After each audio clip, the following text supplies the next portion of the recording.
Les années se suivent et se ressemblent au Conseil de sécurité de l'ONU. Lorsqu'il s'agit de discuter du dossier du Sahara, les mêmes observations, les mêmes conclusions réitérées année après année par les diplomates nommés successivement pour trouver une issue politique au conflit. Le dernier en poste est l'Italo-Suédois Staffan de Mistura qui s'est attelé la semaine dernière à présenter son premier briefing de l'année devant le Conseil de sécurité de l'ONU. Des consultations à huis clos au cours desquelles ses membres ont été briefés par l'envoyé personnel du secrétaire général de l'ONU pour le Sahara. Comme d'habitude, l'initiative marocaine d'autonomie a été largement appréciée et soutenue par un grand nombre des membres du Conseil qui considèrent, à juste titre d'ailleurs, que le plan marocain constitue la solution la plus sérieuse, la plus crédible et la plus pragmatique. Oui, mais voilà, les années se suivent et se ressemblent. Cela fait maintenant plusieurs années, plusieurs mois que l'on entend la même chose sans que le dossier soit bouclé définitivement à l'ONU, sans que certains pays aussi prennent clairement position en faveur du Maroc. Un statu quo qui nous interroge sur les motivations réelles des uns et des autres dans cette affaire. Et nous allons en parler ce matin avec nos deux décodeurs, Hassan Alaoui et Jawad Kardoudi. Nous sommes le mercredi 26 avril 2023. Vous écoutez Atlantic Radio. Voici vos décodeurs. Hassan Alaoui à ma droite, directeur de publication du mensuel Maroc Diplomatique. Bonjour, c'est Hassan. Bonjour, Sidi. Comment ça va? Très bien, merci. Et Jawad Kardoudi, que nous allons saluer à ma gauche. Jawad Kardoudi, président de l'IMRI, l'Institut marocain des relations internationales. Bonjour, c'est Jawad. Bonjour, c'est Abdelali. Alors, le dossier du Sahara, sempiternelle question que l'on se pose à chaque fois que l'on se voit quasiment. Messieurs, on parle bien évidemment de ce dossier qui n'a que trop duré au siège de l'ONU. Comme je l'ai dit en introduction, moi j'ai l'impression que les réunions effectivement se suivent et se ressemblent. On entend quasiment les mêmes phrases mot pour mot. Et concrètement, au niveau diplomatique, au niveau des négociations directes, on a l'impression que ça bouge très très très lentement pour ne pas dire un statu quo qui dure depuis des années maintenant.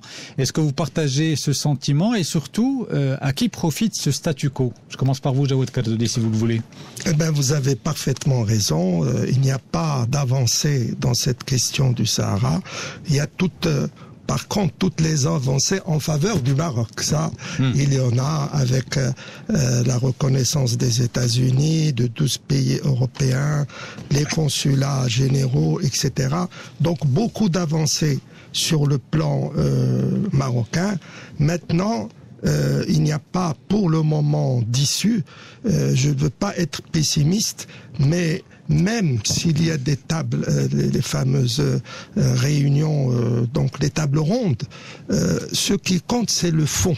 C'est-à-dire, est-ce que le Maroc, c'est clair, il ne veut pas aller au-delà du plan d'autonomie. C'est clair, il l'a répété, Sa Majesté l'a dit dans ses discours, donc ça c'est clair. Et les autres, malheureusement, jusqu'à maintenant, eux aussi, ils ne bougent pas et ils demandent donc le référendum. Donc tant qu'on est dans cette position, je ne vois pas, il faut dire les choses objectivement, d'avancer dans ce problème. Et finalement, et je voudrais terminer par là, il n'y aura de changement que lorsque le régime algérien actuel, dominé par les militaires, tombera. Hassan Alaoui. Eh ben, écoutez, moi, c'est très bien. Moi, je suis d'accord avec Jawad, sauf que je voudrais quand même maintenant préciser quelques petits détails. C'est que aujourd'hui, le Conseil de sécurité, il faut le souligner, est présidé par la Russie. Oui.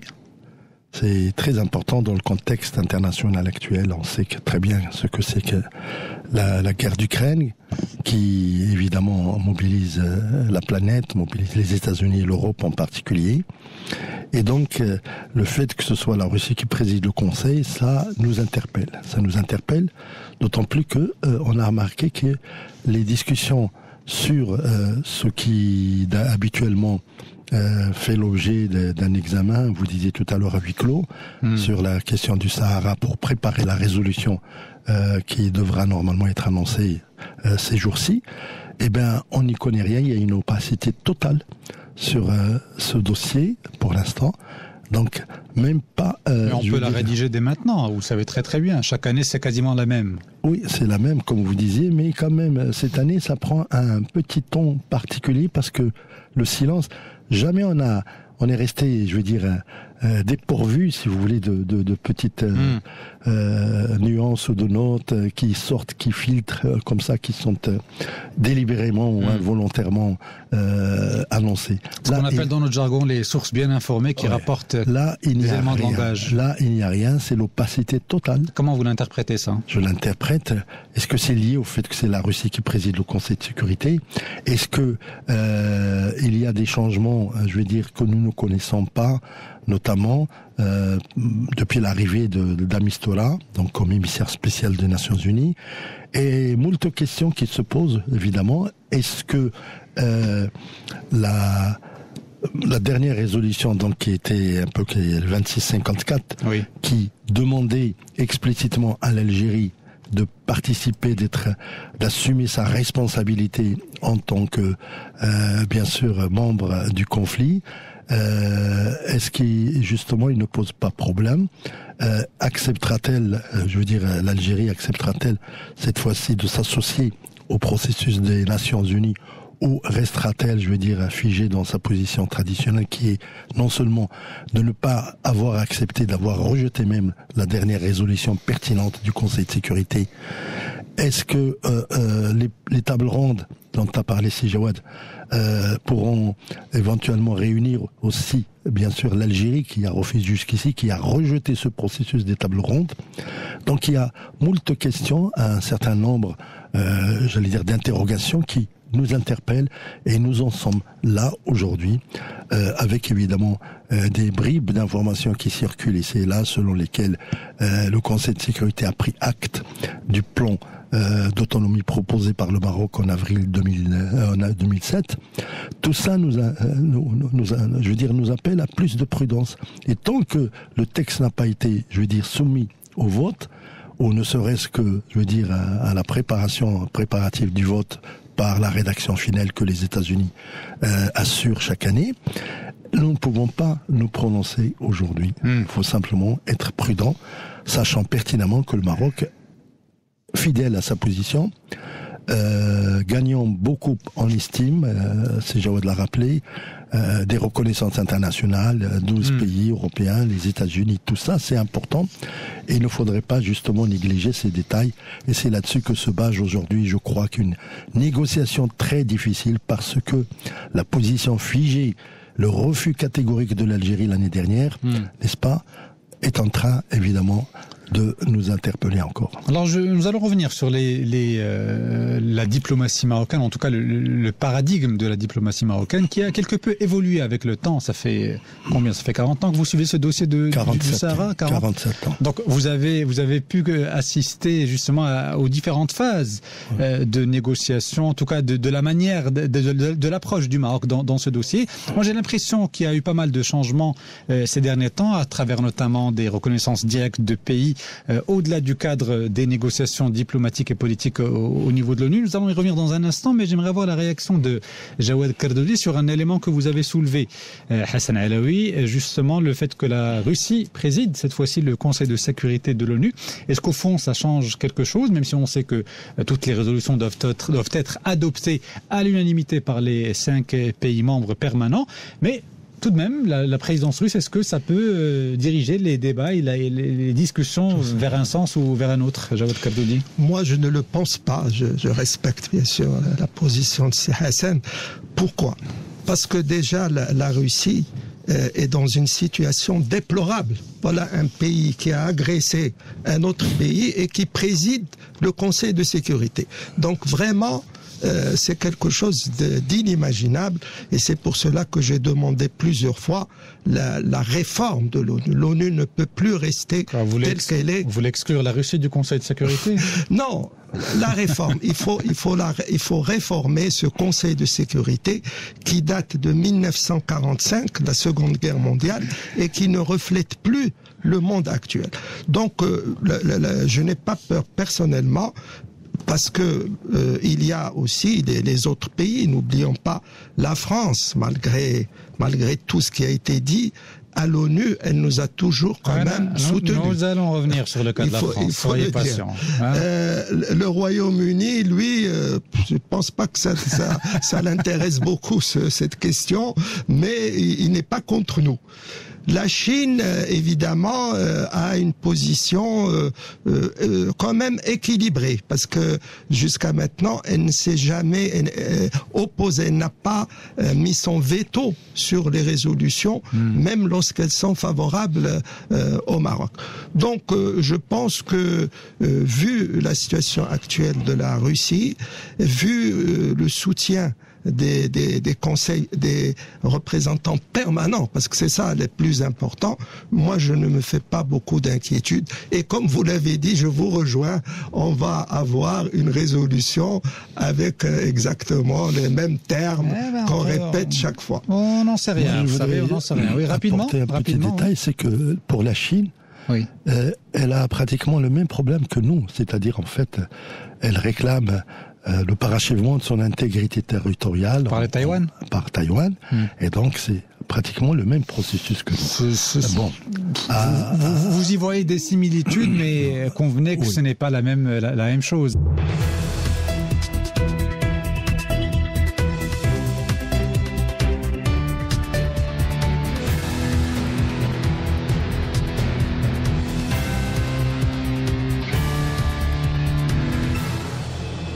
9h37 sur les ondes d'Atlantique Radio. La suite de votre émission Les Décodeurs ce matin avec Hassan Alaoui et Jawad Kardoudi. On parle du dossier du Sahara. Bien évidemment, après cette première réunion de l'année, ce premier briefing de l'envoyé personnel du secrétaire général de l'ONU pour le Sahara, Staffan de Mistura, qui a briefé les membres du Conseil de sécurité sur les derniers développements. Et on était en train de parler justement en première partie d'émission du processus politique à l'ONU concernant la résolution de ce conflit, et le constat est que les choses n'évoluent pas rapidement, en tout cas au niveau diplomatique.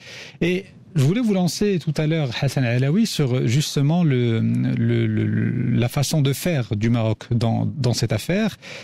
J'ai l'impression, et vous me corrigez si je me trompe, qu'il y a plusieurs années de cela, dans les années 80, 90 et début des années 2000, l'unique voie du Maroc pour défendre au mieux ses intérêts, c'était les négociations et la voie politique sous l'égide de l'ONU. Au cours des dernières années, j'ai l'impression que, même si ce processus est toujours en cours et que le Maroc y participe activement, le Royaume a choisi de diversifier ses approches à travers justement des négociations directes avec des pays influents. Dernier exemple en date, la reconnaissance américaine de la marocanité du Sahara. Est-ce que vous partagez ce sentiment ou pas?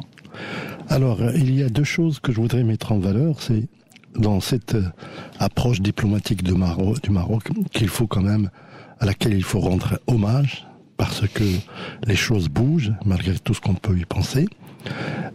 Il y a deux choses. Il y a les constantes. Les constantes sont l'attachement à l'intégrité territoriale et à la souveraineté nationale du Maroc sur ses territoires.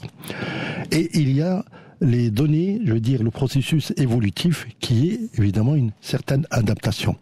C'est une géopolitique inédite évidemment, mais elle est, pratiquement traditionnelle, parce que c'était un postulat il y a 47 ans. Aujourd'hui, ce n'est plus un postulat, c'est un processus de réalisation qui est en train de connaître évidemment les succès qu'on connaît et qui est salué par la communauté internationale de par la dimension de sagesse que Sa Majesté le roi Mohammed VI incarne, l'approche évidemment très positive, et puis surtout la volonté d'accompagner, de rester dans le processus des Nations Unies.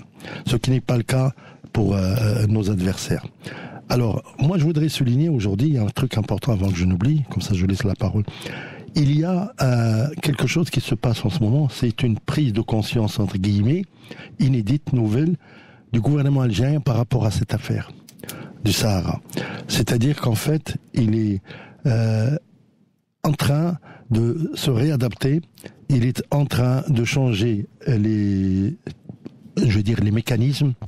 La preuve, c'est que un certain Bellani, qui est donc le soi-disant ministre délégué pour le Sahara et le Maghreb, est aujourd'hui secrétaire général du ministère des Affaires étrangères algériennes, et jusqu'à il y a 2 ou 3 semaines, il était proposé pour aller à New York, remplacer l'ambassadeur qui se trouvait là-bas.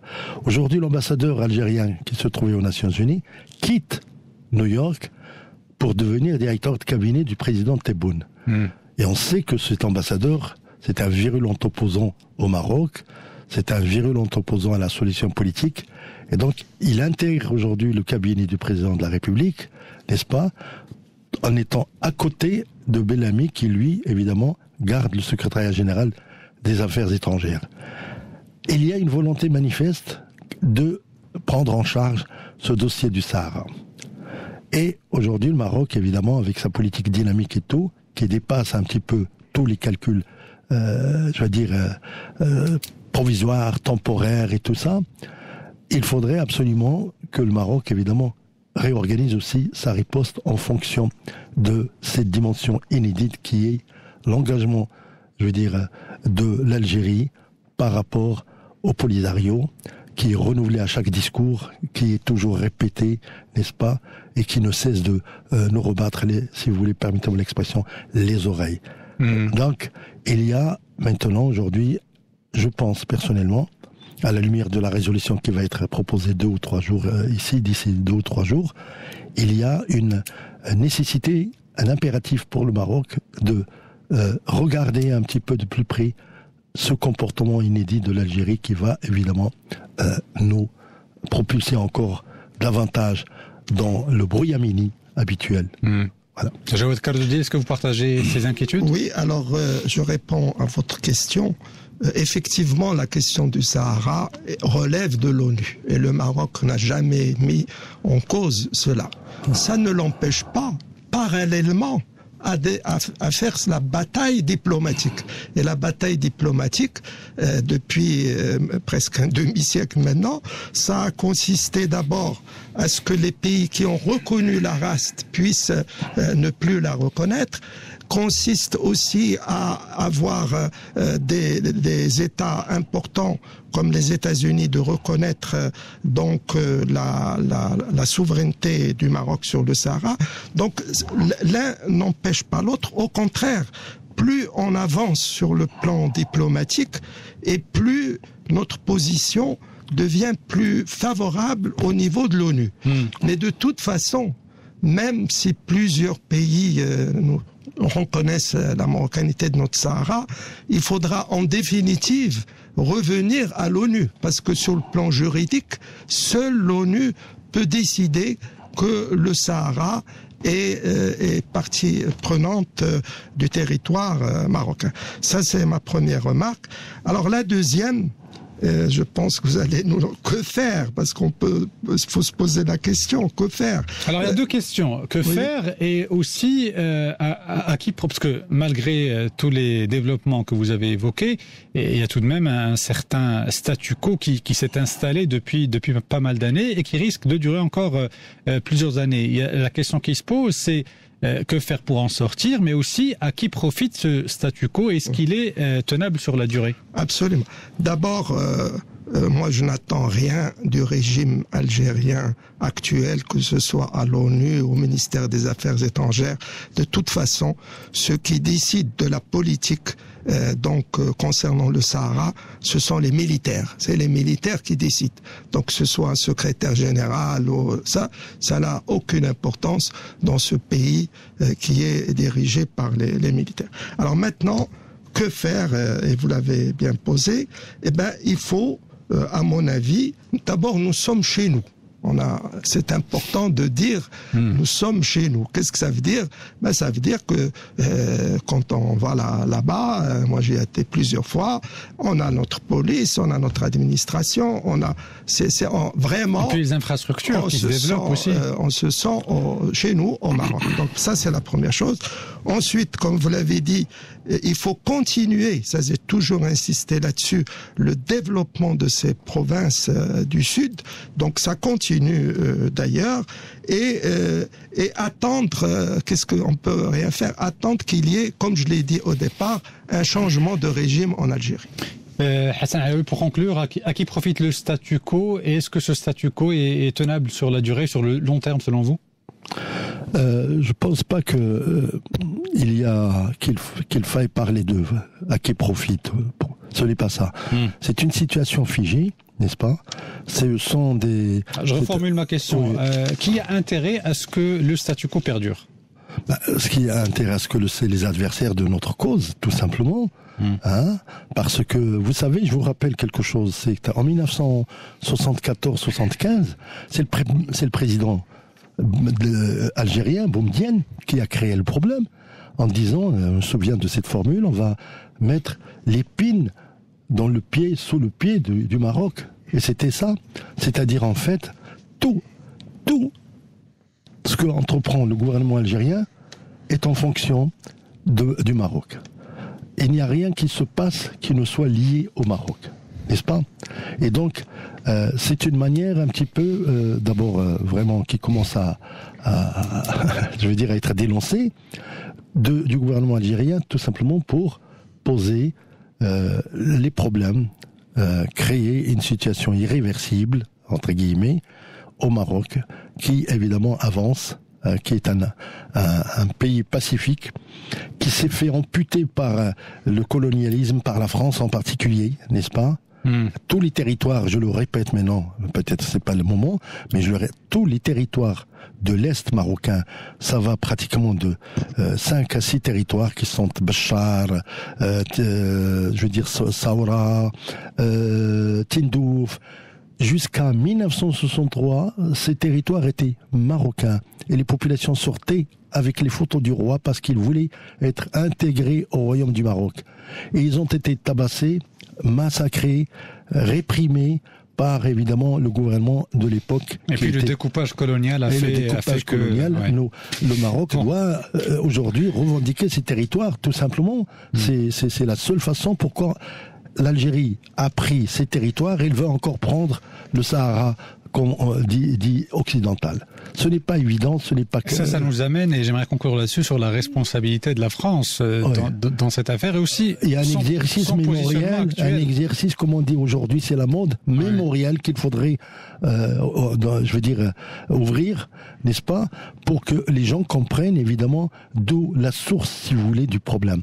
Et tout ça, c'est obligatoirement dans l'horizon de notre diplomatie. Est-ce que la position de la France pourra évoluer sur le court moyen terme, en tout cas pour le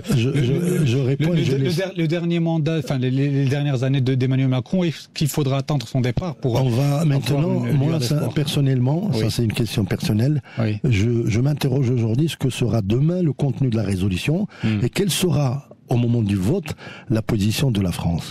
Puisqu'il y a un brouillaminé, je ne sais pas. Oui, mais à chaque fois, même la dernière fois, vous avez soulevé des inquiétudes par rapport à la France. Méchanceté pour méchanceté. Vous savez, Macron, il est ce qu'il est, mais il est un petit peu volatile, si vous permettez, versatile. Oui, bien sûr, mais vous savez, il y a différentes manières de nuire aux intérêts du Maroc. On peut tout à fait voter la résolution onusienne et travailler en coulisses pour que les intérêts du Maroc ne prévalent pas. C'est ce que fait, entre autres, la diplomatie française actuellement. À travers toutes les résolutions européennes votées au Parlement européen, on sait qui est derrière. Bien entendu. Ça n'empêche pas la France de voter les résolutions de l'ONU. Je ne sais pas. Il faudrait s'interroger. On verra.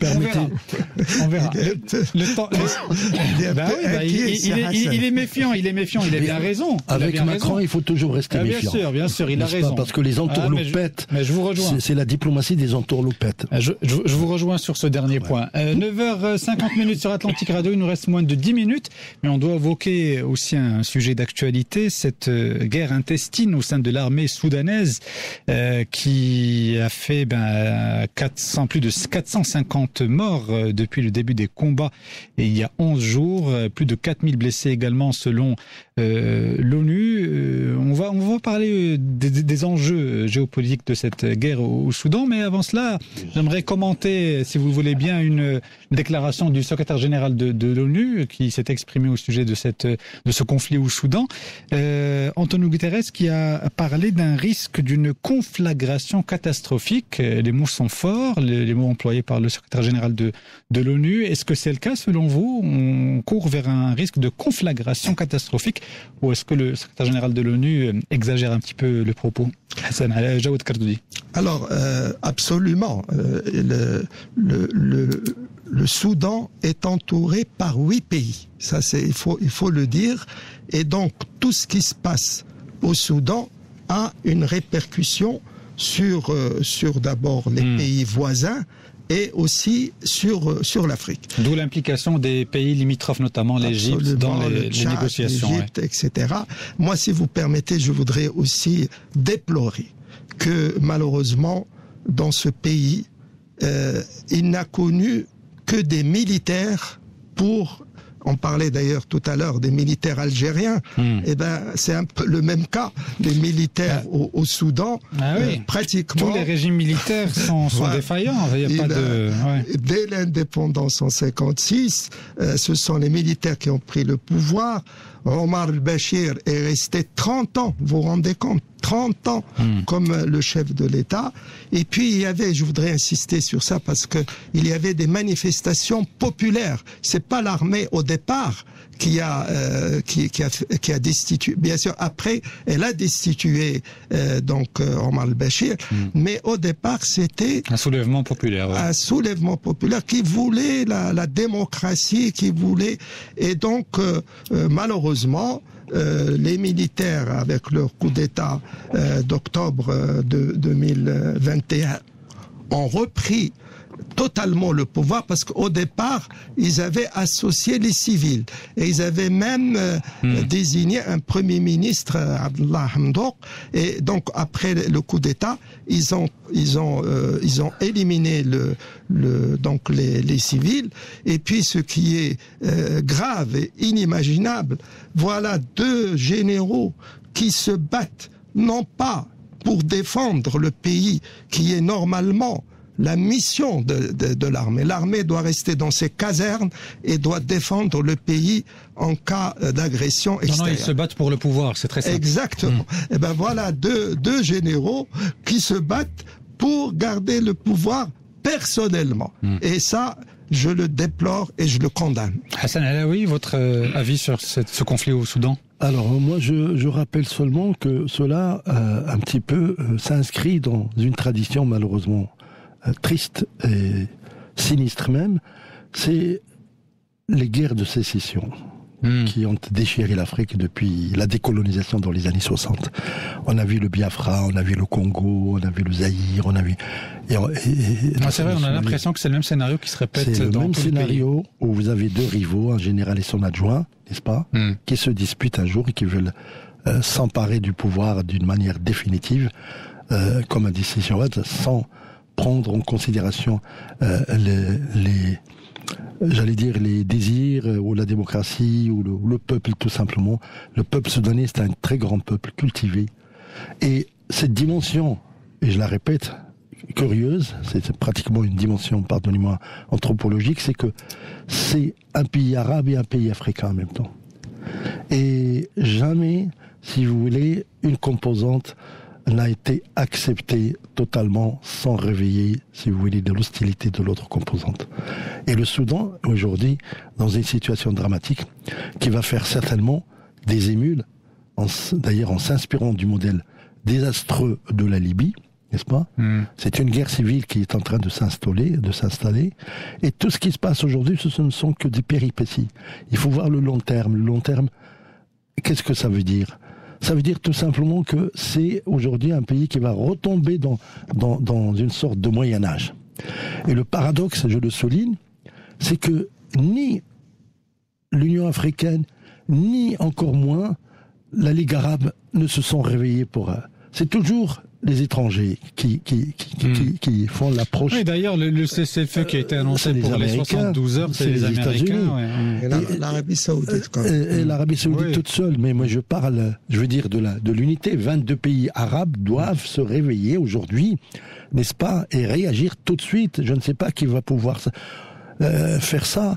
Autrefois, il y avait évidemment la voix de sagesse royale de Feu Hassan II qui quand même réagissait et tout. Aujourd'hui encore, le Maroc réagit par celle de Sa Majesté Mohamed VI, n'est-ce pas? Ne serait-ce que par les instructions rapides, fermes qui ont été données pour rapatrier nos citoyens. Ils vont partir donc vers Port-Soudan pour prendre la rame et mobiliser. C'est quand même un signe très positif. Oui. Comme pour le Covid, le souverain a réagi tout de suite et donc ne laisse pas à l'abandon nos concitoyens. Alors, juste pour conclure, parce qu'il nous reste très peu de temps, mais juste pour conclure sur la situation au Soudan, est-ce que justement cette déchéance du Soudan que vous évoquez à l'instant, Hassan Alaoui, n'a pas commencé avec le morcellement du Soudan et le fait que le pays soit scindé en deux nations? Est-ce que déjà à l'époque, on n'y voyait pas les prémices d'une déchéance totale pour le pays? Bien entendu, c'est le schéma classique, n'est-ce pas? Le Soudan, le Soudan du Sud, tout ce que vous voulez, plus d'autres provinces qui sont en attente un petit peu sous le couvert d'une marmite. N'est-ce pas? Et ben tout ça, ça va quand même nous faire, poser problème, parce que nous allons vers une diffraction, comme dirait l'autre, terrible, grave. Et le modèle libyen est toujours là, sous nos yeux, pour évidemment nous interpeller. Jawad Kardoudi, le mot de la fin. Alors, moi, ce que je crains, comme l'a dit c'est Hassan, c'est une solution à la libyenne. Qu'est-ce que ça veut dire, une solution à la libyenne? Ça veut dire le chaos, et ça veut dire peut-être qu'on va donner le nord du Soudan à un général, et le sud, bien sûr, la République du Soudan du Sud, mais le sud du Soudan, on le donnera à l'autre, et on l'a vu, et vous avez bien fait de parler de la Libye. J'ai peur, parce que la Libye, ça fait des années que, après multiples réunions à Genève, partout, il n'y a pas eu de solution. Et je crains malheureusement pour le Soudan, on va avoir la même situation. Alors on l'espère pas, en tout cas pour le peuple soudanais qui a été loué effectivement par Hassan Alaoui à juste titre. C'est vrai que c'était un peuple très cultivé et qui ne mérite pas en tout cas le scénario qu'on lui prédit. Merci beaucoup messieurs, merci Jawad Kardoudi, merci Hassan Alaoui. Toujours un plaisir d'échanger, de débattre avec vous. Au plaisir de vous retrouver prochainement pour d'autres émissions. Bientôt 10h sur Atlantique Radio. Vous retrouverez Mourad Bebba dans quelques instants pour le Flash Info. Excellente fin de matinée à l'écoute d'Atlantique.